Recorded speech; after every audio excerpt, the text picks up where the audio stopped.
శ్రీశైలం ఆంధ్రప్రదేశ్ రాష్ట్రం కర్నూలు జిల్లాలోని ప్రసిద్ధ శైవ క్షేత్రం. హరిహర మహాదేవ శంభో అంటూ భక్తుల గొంతులతో మార్మోగుతూ నల్లమల అడవులలో కొండ గుట్టల మధ్య గల శ్రీ మల్లికార్జునుని పవిత్ర క్షేత్రం. మెలికలు తిరుగుతూ లోయలు దాటుతూ దట్టమైన అరణ్యాల మధ్య భక్తజనులు బ్రోచేందుకు వెలిసిన పరమేశ్వరుని దివ్య ధామం అయిన శ్రీశైలం ద్వాదశ జ్యోతిర్లింగాలలో ఒకటి.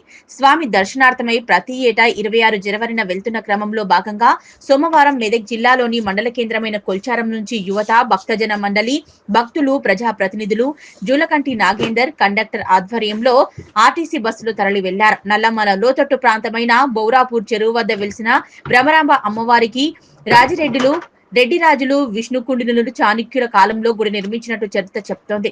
ఆదివాసీల సోదరి భ్రమరాంబికను శివుడు వివాహం చేసుకున్నందుకు చెంచు గిరిజనులు శివుడిని భావంగా పిలుచుకుంటూ అత్యంత భక్తి శ్రద్ధలతో పూజిస్తుంటారు.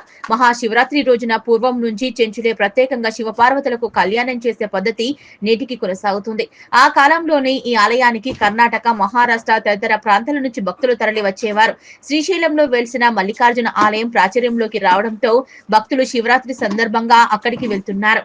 ఈ ఆలయంలో పాండవులు, రాముడు లాంటి పురాణ పురుషులు దర్శించుకుని పూజలు చేసేవారని చరిత్ర చెబుతోంది. శ్రీశైల దేవస్థానాన్ని రక్షించడానికి కొందరు రాజులు ఆలయం చుట్టూ కోటల్లాంటి పటిష్ట కట్టడాలను నిర్మించారు. 4 వైపులా 4 పెద్ద ద్వారాలు, సుదూరానికి సైతం కనవచ్చే బ్రహ్మాండమైన 4 గోపురాలు, అత్యద్భుతమైన కట్టడాలుగా దేవాలయాలు నిర్మించారు. శ్రీశైలం ద్వాదశ జ్యోతిర్లింగాలలో రెండవది. అష్టాదశ శక్తి పీఠములలో 6ది. దశ భాస్కర క్షేత్రములలో శ్రీశైలం 6వది. ఇంతటి మహత్తర శ్రీశైల పుణ్యక్షేత్రాన్ని దర్శించుకునేందుకు మహిళలు వెళ్లడంతో భక్తులు, ప్రజలు హర్షిస్తున్నారు.